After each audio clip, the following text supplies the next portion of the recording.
Day 2. So hello guys, good evening. Ngayon ko lang, kakauwi ko lang ngayon.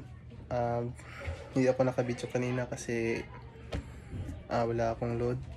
Wala akong lobat ako.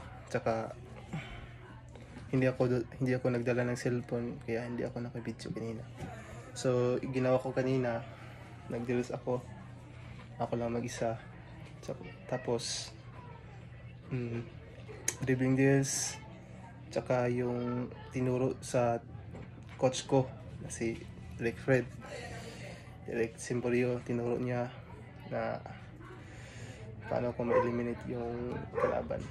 Hindi pala, paano ko na malito yung kalaban ng Eurostep at paggamit ng changing pace. So ginawa ko yung pagka last, nag-core kami kagaya din kahapon.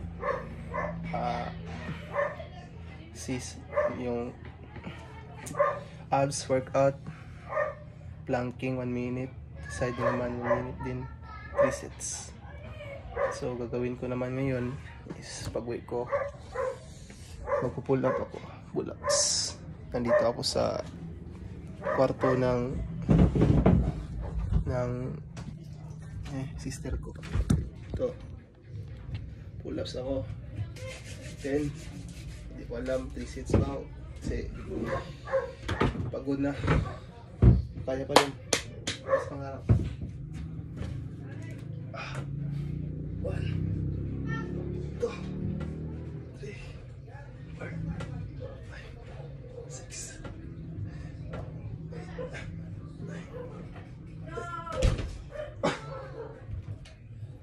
10. Sakit.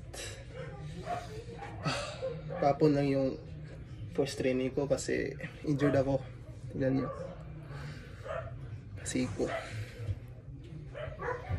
sa laro ng must laban namin sa Solo State. Okay lang. Wala yun lang. 2 set.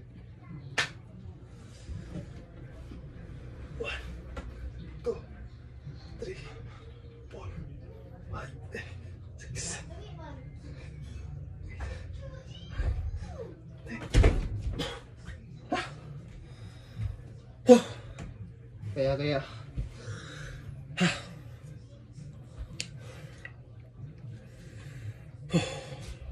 kapoy. Kaya para yun.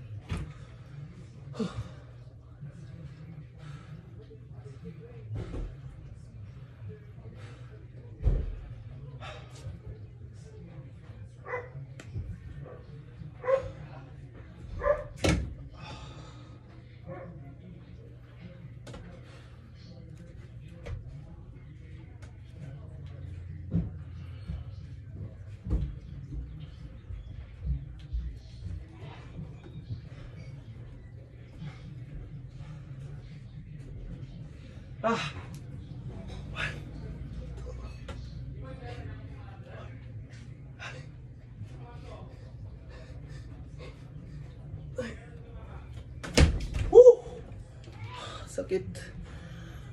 So yun lang. Thanks guys. See you na naman sa next videos ko bukas.